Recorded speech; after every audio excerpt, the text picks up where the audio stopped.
Year by year, cities around the world continue to grow, with continued urban sprawl resulting in increasingly more individuals being encompassed by cities of all sizes. Accompanied by this spread is a number of rampant mental health worries, including loneliness and privacy concerns. In the following, we'll discuss the impacts of some of these key concerns, as well as elements of cities that can exist to combat them. Moving forward, let's not take a look at our arguments insisting on the fact that smart cities are supporting mental well being. Talking about smart cities, we have to understand that when it comes to pinning down the link between well being and access to nature, there's a big confounding factors. To begin with, what is psychological well being? The World Health Organization defines mental health as a state of well being in which an individual realizes his own abilities, can cope up with normal stresses of life, can work productively, and is able to make a contribution to his or her community. With that being hard to quantify factor for every individual, the next question we have is what does access to nature mean? Some studies measure passive access or how much green space is available in someone's local area. Others look at active access, which is the actual exposure a person gets to green space, which sounds fair enough. But what we need to understand here is that researchers have tried to assess what the appropriate dose of nature might be, and a 2019 study involving almost 20,000 participants in England concluded that at least 120 minutes a week of recreational nature contact was associated with good health or well being, which makes it approximately 20 to 30 minutes a day, depending on the individuals again. As there are studies indicating that mental health benefits for a person gets from access to nature are likely to be influenced by myriad factors, including age, gender, personality traits, and personal preferences. Thus, what we need to accept here is that smart cities uphold the capabilities to provide a healthy lifestyle based on individual mindsets. Let's see what exactly are smart cities and how are smart cities helping human well-being. As more than half of the population already lives in cities, we can expect cities to be the next densely populated in the near future. And after pandemic, having an organized, healthy ecosystem is not just crucial but inevitable. Furthermore, with growing digitalization and integration of IoT devices across a city's ecosystem is making the development of smart cities health infrastructure a priority. A city as a geographical smart health community can drive a shift towards preventive and curative therapists as well as providing solutions that foster collective and cooperative healthy behavior and generate and analyze interpretable data to predict and evaluate impacts. While privacy is a concern, investment in smart health public initiatives generate a substantial ROI for cities while improving public health being on the same side. A smart health community has the ability to empower proactive health being, foster community and building wellness, enable digital health tools and behavioral science, ensure affordable health for all, provide meaningful use of data analytics to improve outcomes, and establish an innovative healthcare community. Environmental issues and climate change issues are an important cause for stress and mental health issues among us. Modern spaces of discussion for mental health issues have coined the term environmental anxiety to refer to this phenomenon. Smart cities can help combat this modern phenomenon by enabling technology to help combat environmental issues. Through the application of sensor technology to measure air pollution and quality, key sources contributing to air pollution can be targeted and addressed. Smart technology in city buildings and infrastructure can be used to help increase efficient energy use, and smart water resource management systems can prevent wasteful use of our limited supply of water in cities. There are many social benefits of smart cities as well. Remote monitoring of traffic flow can be used to improve transportation infrastructure, leading to much improved traffic management in cities. For the layman, this means less traffic, less stressful commutes, reduced air and noise pollution in cities caused by traffic, and more time for important things. Additionally, remote monitoring in public spaces can lead to more secure outdoor public spaces. The use of such spaces, like parks, pathways, and streets at night, can be highly beneficial to the physical and mental well-being of city dwellers. Social media can also be used in smart cities to help promote social activity through better advertisement of city events and city clubs. It can also be used to promote engagement in local politics, leading to a greater sense of community and inclusiveness in cities.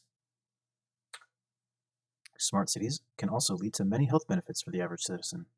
Data gathering applications, such as the recent COVID-19 tracker apps that have seen use worldwide, can help monitor and prevent the spread of infectious diseases and reduce stress related to the fear of the unknown when visiting public spaces during these times. There are many other diseases and health conditions with their own specific needs as well. And as such, it's highly likely that information technology can be used in smart cities to create services and applications to help people suffering from other health issues as well. Generally, there's a strong documented link between a person's physical and mental health. So enabling smart cities to help people with issues related to physical health will serve to improve the mental health of citizens as well. Despite the positive impacts that information technology has on the mental health of city dwellers, after comparing to rural residents, researchers have found that people living in urban areas are 21% more likely to have anxiety disorders and 39% more likely to have mood disorders. The first negative impacts that information technology has on the mental health of city dwellers is the increased feeling of loneliness. According to a 2013 survey, it shows that 52% of Londoners feel lonely. A major cause of this issue is the trend with urbanization, as it is estimated that around 2 million people are moving to cities every week around the globe, and the percentage of urbanization in North America is around 81%. This trend is driven from the fact that cities provide more opportunities for career and growth, as the agricultural revolution and an increase in automation and innovation in the agriculture sector is removing people from jobs in the rural area. This forces many people to move from their hometown to urban cities, leaving their families and friends.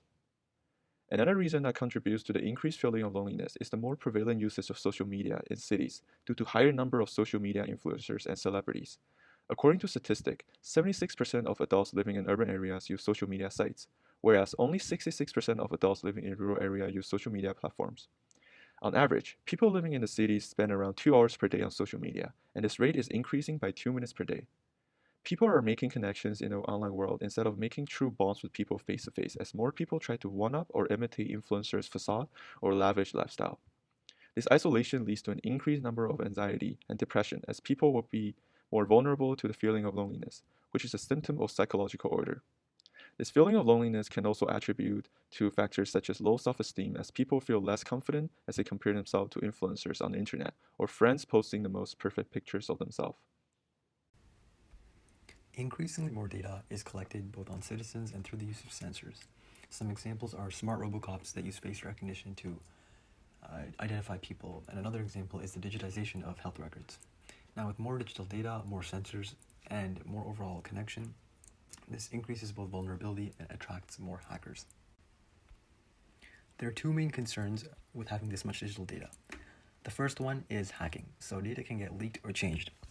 An example of this is changing traffic sensor data, which could cause traffic congestion and potentially car crashes. So this could affect people both financially and even physically, thus affecting their mental health. Another consequence is the monetization of this data. So big tech companies typically partner with governments to get access to their data because the governments can't process the data themselves. So people end up losing more control over their data, and these tech companies end up profiting without the consent of these people. An example is Facebook. Using a Facebook account implies every single action you take on the web app is recorded in their servers, as well as certain things you do outside of the web app.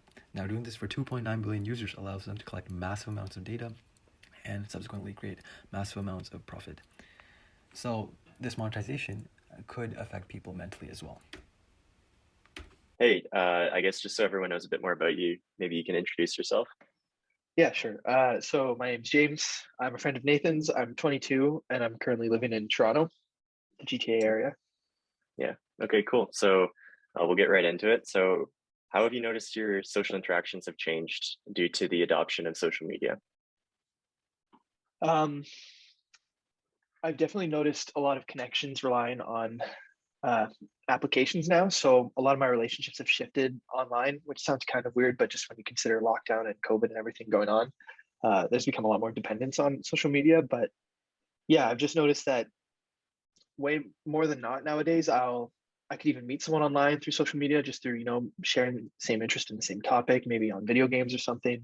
And then we'll just stay connected purely by, FaceTimes, calls, texts, with basically zero in-person interaction. So it's kind of interesting. By itself, the rapid spread of urbanization brings with it a number of downsides to mental health, including widespread loneliness, social isolation, and a notable loss of privacy. In its current state, the expansion of cities is thus generally a detriment to the mental health of its citizens. Smart cities, however, bring a fresh perspective to the matter by building communities that can bolster interconnectedness and health support. By continuing to implement these designs, we can work to reduce the mental toll of large cities on their citizens and look towards a brighter future.